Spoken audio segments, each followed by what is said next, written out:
Fala galerinha do grupo de estudo de processo civil. Aqui nós vamos começar com o tema juizados especiais, que é da lei 9.099/95. Nós temos também o juizado especial federal, da lei 10.259/2001 e das fazendas públicas. Nossa slide.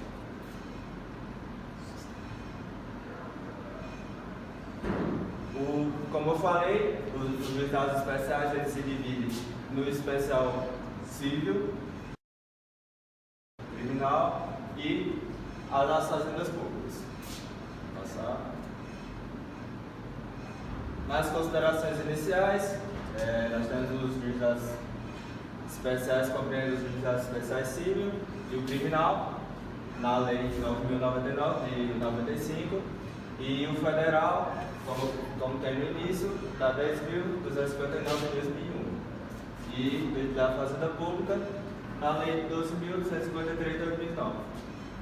A Lei 9.999 foi promulgada com o intuito de desafogar o judiciário, elencando algumas de suas demandas consideradas como sendo de menor complexidade. Aí é só para lembrar que a 9.099 ela é aplicada subsidiariamente na 12.153 e 10.259, que são as leis do Juizado Especial Federal e da Fazenda Pública. Elas são legislações específicas, mas elas buscam na 9.099 o complemento. E quando não acham na 9.099 o complemento, aí ela parte para o CPC. Como o Igor falou, deixou os comentários aqui, aplica-se subsidiariamente a Lei 9.099 para essas outras duas leis que são do Juizado da Fazenda Pública e o Federal. Então, como os princípios norteadores, nós temos a oralidade, a simplicidade, a formalidade, a economia processual e a celeridade, que elas são os princípios norteadores como normas para os juizados especiais civis. Expresso no artigo 2º.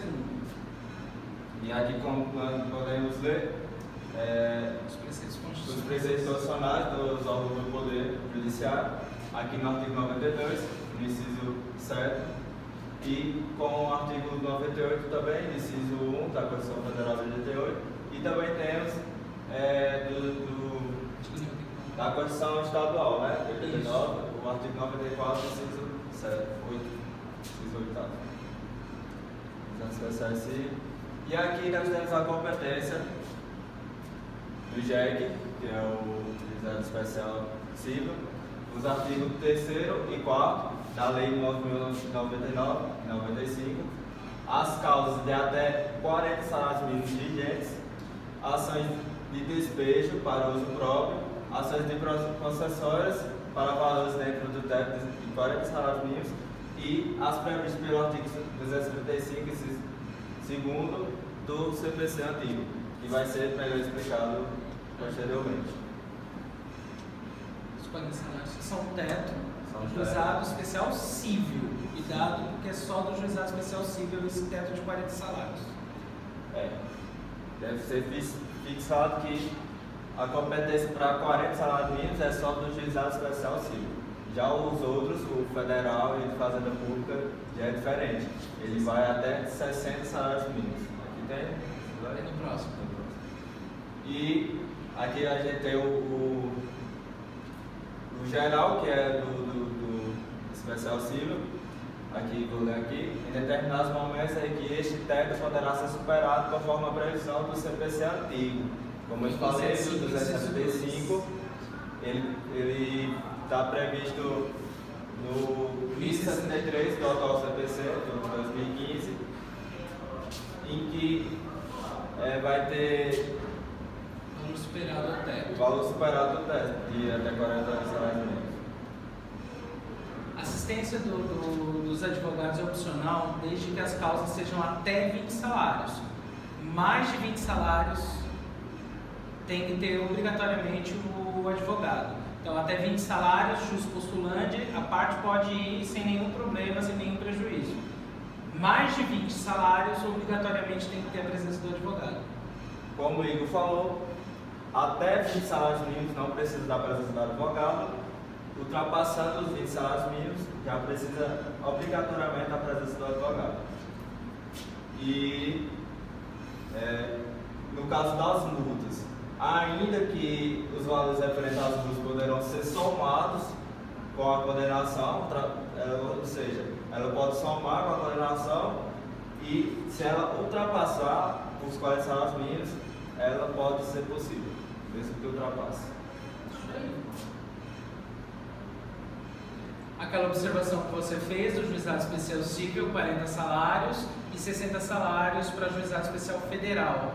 Tem que observar isso. Você já fez essa observar que o juizado especial federal, ele vai até 60 salários mínimos. E os valores da multa, como você também já falou, pode exceder 40 salários mínimos. Não existe impedimento de repente o juiz arbitrar multa superior a 40 salários. Ele pode arbitrar uma multa de 40 salários mínimos e ainda assim o juizado ser competente. Exatamente, aqui é o enunciado 144 da FONAGE. Perfeito. O 275 é o seguinte: arrendamento rural e parceria agrícola na relação negocial, seguros relativos a acidentes de trânsito como DPVAT, danos a prédios rústicos ou rurícolas, condomínio, honorários profissionais e acidentes de trânsito de veículos terrestres, não cabe veículos aquáticos. Ele pode, além de superar o valor de 40 salários mínimos, ele pode também ir para o rito do juizado especial civil. A previsão é expressa, tanto na Lei 9.099, quanto no 1063 do atual CPC 2015. E não existe limite para qualquer valor. Pode ser mais de 40, mais de 60, mais de 200 salários mínimos. Então, vamos comentar os livros. Aqui nós temos os casos em que pode ultrapassar os 40 salários mínimos, independente do valor, pode ir para o juizado especial civil, e aqui ela está prevista no 1063 do novo CPC 2015 e também está previsto no velho, no 275 e segundo do CPC de 75.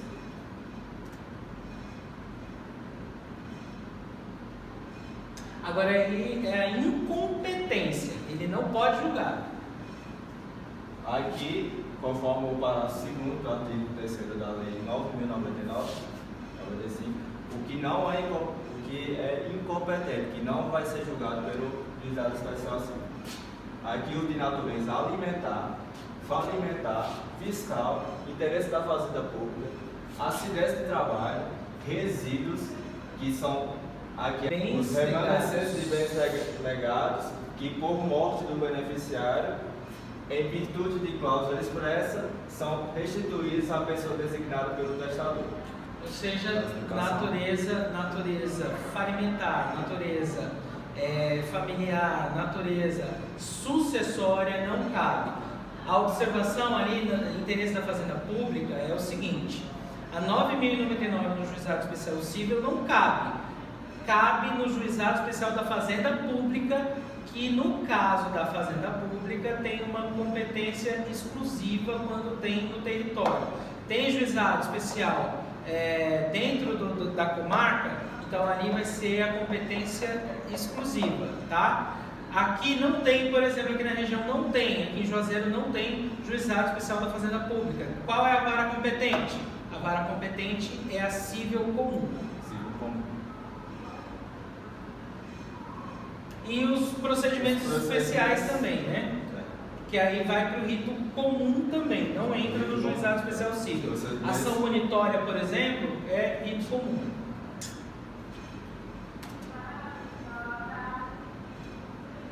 E aqui a competência do lugar, o território. Aqui nós temos três opções. Pode ser a residência do autor, pode ser a residência do requerido e o local em que a obrigação deveria ser satisfeita. Aqui cabe ao requerente. Ele escolheu o local baseado nessas três opções. E está previsto no artigo 4 da Lei 9.099, 95. Esse rol é taxativo, lembrando sempre.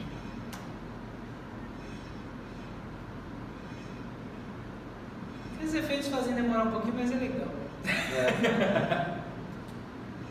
Aqui as partes. Quanto às partes, tem que tomar só um cuidado. pessoa incapaz não pode figurar como parte no juizado.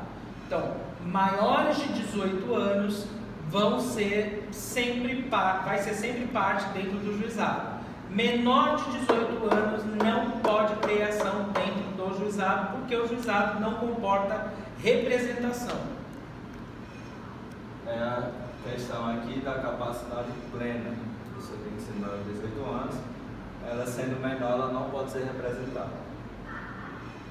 Isso gera a extinção do processo sem resolução de mérito. É por sentença, já é sentença direta. E aqui a gente tem a MEI, a EPP, a microempresa, a competência, a OCIP, a Lei 12.126, 2009, a sociedade de crédito, as microempreendedoras, na Lei 10.194, 2001.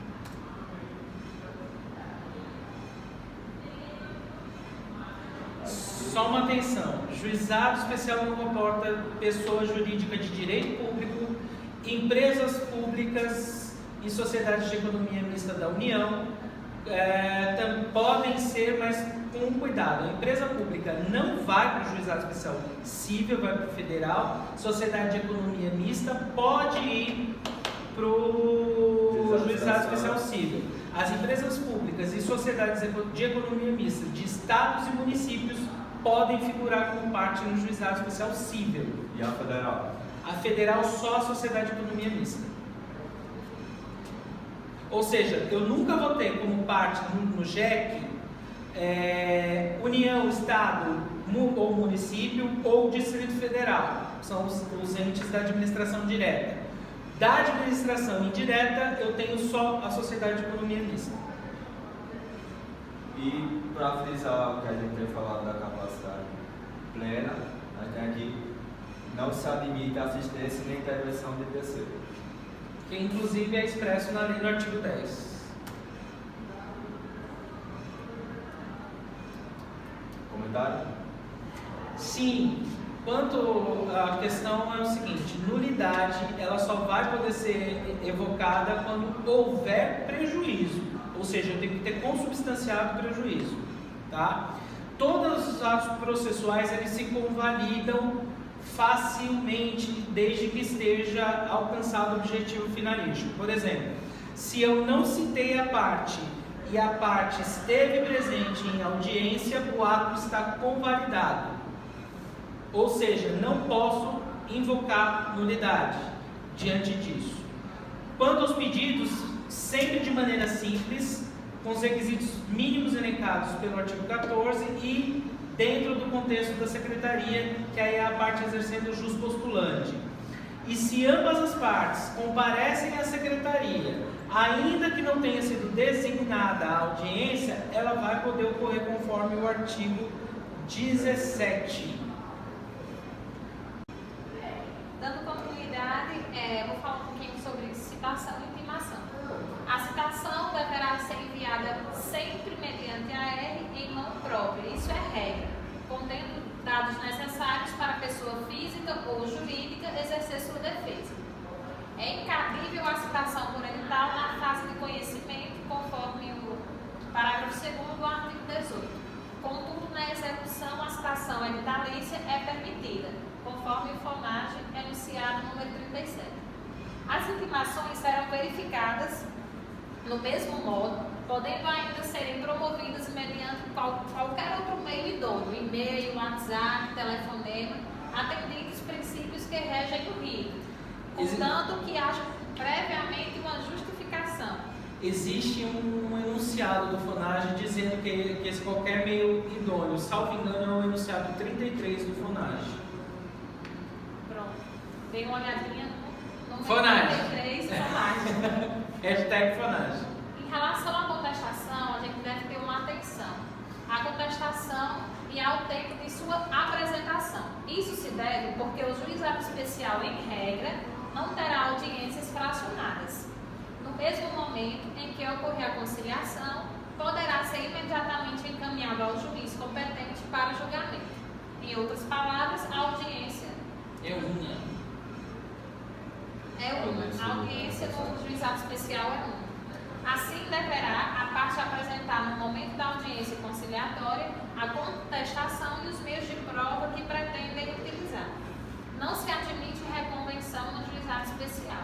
Exceções de suspeição e impedimento deverão ocorrer na mesma forma prevista pelo Código de Processo Civil, conforme expressamente previsto pelo artigo 30 da Lei 9.099/95. Aqui a gente vai tratar agora de revelia. A revelia é aplicável nos modos do artigo 20 da Lei 9.099. Quando a parte requerida se ausentar sem justo motivo, revelia. Quando não houver preposto, revelia. Quando o advogado estiver como preposto e advogado, nas situações em que não, o advogado comparece à audiência sem o preposto. E aí ele vem com aquela documentação de poderes para ser preposto e também advogado. Então, revelia, porque não pode. Tem que haver uma pessoa com preposto e o advogado. Quando não apresentar a defesa no tempo hábil e enunciados do 1178 do FUNAG. a gente Tem vai uma falar já menção já. aqui a número 167 do Do FUNAG. FUNAG. Não se aplica aos juizados especiais a necessidade de publicação no diário eletrônico quando o réu for revel. Então, se o réu é revel, não há necessidade de a publicação no diário eletrônico. Audiência. Se a causa versar sobre causa de direito, faz-se necessário observar que a contestação deve ser apresentada no ato da audiência conciliatória, sobre pena de ser decretada a revelia. Enunciado 11 do FUNAG.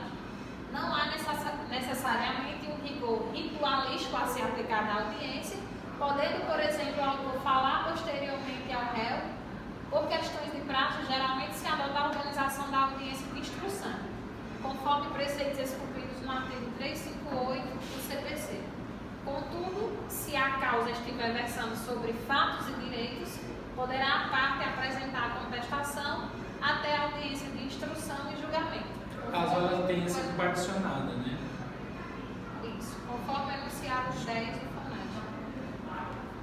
Agora a gente vai ver um pouquinho sobre os prazos dos juizados especiais e Como era, né? como era. Aqui a gente vai ver como era, porque recentemente, ontem, dia 31 de outubro, foi sancionada uma lei que muda as questões, essa questão dos prazos, a contagem dos prazos. Antes, os prazos Não nunca eram. eram contados em dias úteis. A partir dessa lei sancionada, são contados em dias úteis. É a Lei 13.728, sancionada em 31 de outubro de 2018 e que especificadamente trata sobre essa contagem de prazos em dias corridos. Os prazos de intimação ou mesmo de citação serão contados à data do recebimento da intimação e da citação. Em regra, os prazos não se suspendem e nem se interrompem. O preposto poderá apresentar a carta de preposição no prazo determinado pelo juiz quando não o tiver feito em audiência, sendo este prazo prorrogável.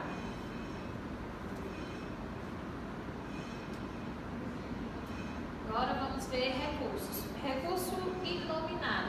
Temos aqui o artigo 42 e seguintes da Lei 9.099/95, que vai tratar em regra de efeito devolutivo. Temos 10 dias para interposição, sendo imperativo a demonstração do preparo integral em até 48 horas. Só uma observação, se o recurso ele for interposto, mas não tiver a comprovação do pagamento de custas, o recurso se torna deserto. Ok. Esse prazo de 48 horas é independentemente da intimação e não se aplica a regra do parágrafo 2º do artigo 1007 do CPC, que trata... Que é a questão da decisão para poder pagar depois as custas e apresentar depois. Não é aplicável. O advogado ele não vai ser intimado para poder complementar as custas. Ele tem que pagar de uma vez só e integralmente as custas do juizado. Certo. O prazo será contado a partir da intimação do advogado e não da parte, conforme é anunciado das turmas recursais do Estado do Ceará. enunciado número 3 está disponível lá no site do tribunal. Embargos e declaração. Temos o efeito interruptivo nos embargos de declaração e o prazo de 5 dias da intimação da sentença, decisão e acordo. A reclamação, conforme o artigo 988 do CPC, trata do fortalecimento do sistema de precedência, cabível nas hipóteses elencadas no artigo, de forma a preservar a competência e a autoridade das decisões proferidas por tribunais superiores. Cabível somente de acordo aos proferidos por turma recursal. Lembrando que isso vem por uma resolução do STJ, a resolução número 3 de 2016, ela é recente, nem todos os advogados têm conhecimento, mas tem um porém, ela não é cabível para decisão monocrática do juiz de direito, ela só é cabível diante de acórdãos proferidos pelo tribunal ou pela turma recursal. E o não conhecimento do recurso importa em honorários sucumbenciais por aquele que efetua o recurso, conforme o enunciado 9 das turmas recursais. Ou seja, se eu interpus o recurso foi considerado deserto, eu perdi a hipótese recursal, por exemplo, porque eu não juntei as custas. Vai caber honorário para a parte que venceu. Honorário sucumbencial. Tratando de agravo de instrumento, em regra é incabível ao rito de juizado especial cível, conforme o enunciado número 15 do FONAG. As hipóteses possíveis são as previsões do artigo 544 e 557 do CPC, que tratam da contestação e do reconhecimento de domínio na ação possessória. São as únicas hipóteses que são previstas no agravo de instrumento dentro do juizado. Agravo de instrumento. Diante dos princípios da celeridade e da concentração, que determinaram a solução de todos os incidentes do curso da audiência ou na própria sentença, conforme o artigo 29, a quase totalidade da doutrina sustenta a irrecorribilidade das decisões interlocutórias proferidas na fase de conhecimento do processo. Como decorrência, tais decisões não transitam em julgado e poderão ser impugnadas no próprio recurso interposto contra a sentença, sendo por isso incabível o agravo de instrumento. Em outras palavras, a decisão interlocutória em regra deverá ser atacada após a sentença, em recurso inominado, de maneira que não haverá preclusão do direito, tendo em vista a condição sui generis dos juizados especiais. Traduzindo, né? No caso das decisões interlocutórias que foram agravadas, a decisão é irrecorrível, tá? E aí voltou para o juizado especial, correu o processo normal, houve sentença. Aí novamente eu posso atacar essa decisão que foi tomada pela turma recursal, que aí não preclui o prazo para você poder fazer a interposição do recurso. Então eu vou, em sede de recurso inominado, atacar aquela decisão do agravo de instrumento pela turma recursal. E em relação ao recurso adesivo, esse não é possível, é incabível no juizado especial. Vamos fazer aqui uma observação. Os enunciados a serem verificados por questões de competência e mesmo de jurisdição serão sempre ligados às turmas recursais competentes. Isto é, não se poderá utilizar em São Paulo, desculpa gente, os enunciados previstos pelas turmas recursais do TJ do Estado do Ceará, tendo em vista a autonomia das cortes e sua jurisdição. Ou seja, a não ser que tenha sido um enunciado do FONAG, eu não aplico enunciados específicos das turmas recursais. O FONAG, como ele é nacional, eu aplico. O STF adotou um entendimento contrário no julgamento da RE do recurso, né? Recurso extraordinário 576 e No 847. sentido que não cabe agravo de instrumento ou mandato de segurança contra decisão do juiz do juizado. No mesmo sentido, o agravo regimental, o recurso extraordinário número 650-293, para Paraíba, Isso. a decisão interlocutória não preclui e pode ser questionada no momento do recurso inominado. Comentários? Ou seja, é aquilo que a gente tinha comentado agora há pouco. Eu posso questionar, teve a decisão interlocutória, foi combatida, foi para a turma recursal, naquelas hipóteses que são previstas dentro do juizado. Houve a decisão pela turma recursal e a decisão foi negativa, eu quero recorrer, eu recorro em recurso inominado, ao final com a sentença proferida. E voltando aqui aos recursos extraordinários, cabíveis contra decisões das turmas recursais, temos os enunciados 63 e 84 e 195, 125, só corrigindo, perdão, da FONAGE, não são cabíveis no RESP, no sistema dos juizados especiais cíveis. Litisconsórcio e assistência. Vamos lá. Não há óbice à demanda como litisconsórcio, tanto ativo como passivo. Todavia, não será admitida qualquer forma de intervenção de terceiros nem assistência. Temos aqui a questão do amicus curiae, não previsto em lei, não se usa no juizado porque colide com a celeridade processual prevista pelo Codex Processual dos Juizados.